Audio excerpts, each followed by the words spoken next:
তোর পাখি আছে, তাদের থেকে রক্ষা করার জন্য এই যে আমার এত সুন্দর ধরন্ত বোম্বাই মরিচ গাছটা মরে গেছে। তো যেহেতু গেছে, এখানে আর এটাকে রাখবো না।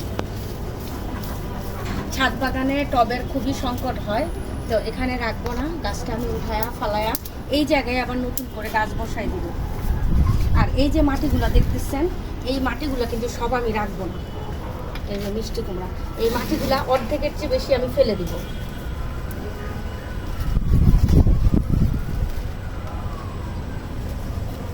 পরবর্তীতে যেন আমি এই গাছে খাবার দিতে পারি, সেজন্য অল্প একটু মাটি রাখবো। আবার নতুন করে কিছু সারযুক্ত মাটি আমি এখানে ব্যবহার করব।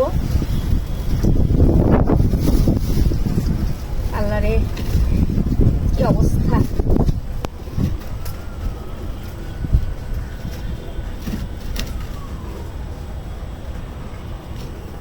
এই যে পুরা টব কিন্তু আমি খালি করি নাই, ঠিক আছে? পুরা টব আমি খালি করি নাই, কিছুটা কিন্তু রেখে দিচ্ছি। না, লাগবে না। এই যে আপনারা ক্লিয়ার ভাবে দেখেন, এই যে আমি কতটুকু খালি করছি আর কতটুকু করছি। আর এখন হচ্ছে এই জায়গাটাতেই এগুলো হচ্ছে গোবর, পুরনো গোবর, সেগুলো দিয়ে দিলাম।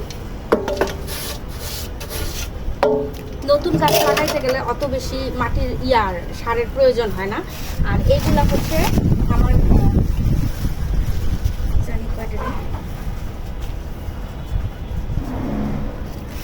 এগুলো হচ্ছে আমার সারযুক্ত মাটি।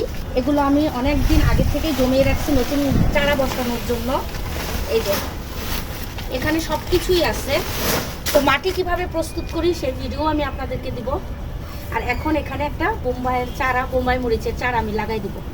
যেহেতু বৃষ্টিটা একটু আগে থামছে, সেহেতু এখন গাছটা লাগানোর উত্তম সময়।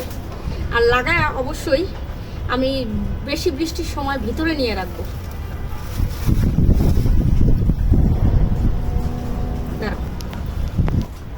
আচ্ছা, তুমি বল।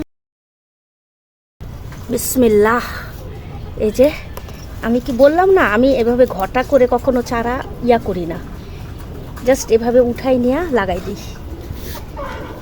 এই যে দেখছেন, একটা শিকড়ও কিন্তু কিচ্ছু হয় নাই, নিচের দিক দিয়ে দেখাই। জাস্ট এই যে এখন নিয়ে লাগাই দিব। চলো এই জায়গাটা দিই। আর নতুন গাছ বসানোর সময় আপনারা ইচ্ছা মতো মাটি চাপবেন না, ঠিক আছে? আলতোভাবে বসাই দিবেন, তাহলে গাছের মরার চান্স খুবই কম থাকবে। আরও একটা জিনিস আপনাদের সাথে শেয়ার করব, নতুন গাছ লাগানোর পর আমি কি করি।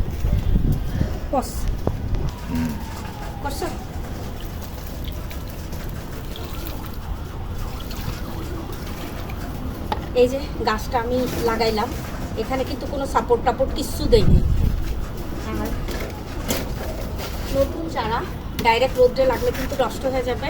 আর আমার এখানে প্রচুর কবুতর পাখি আছে, তাদের থেকে রক্ষা করার জন্য এই যে আমি এটা দিয়ে দিলাম, ঠিক আছে? এটার উপর দিয়ে পানি দিব, এতে করে আপনার গাছটাও নষ্ট হবে না, রৌদ্রটাও ডাইরেক্ট পড়বে না। আর অক্সিজেন পাস হওয়ার মতো কিন্তু অসংখ্য ছিদ্র আছে, ঠিক আছে? তো আমি এভাবেই গাছ লাগাই, আশা করি আপনাদের ভালো লাগবে।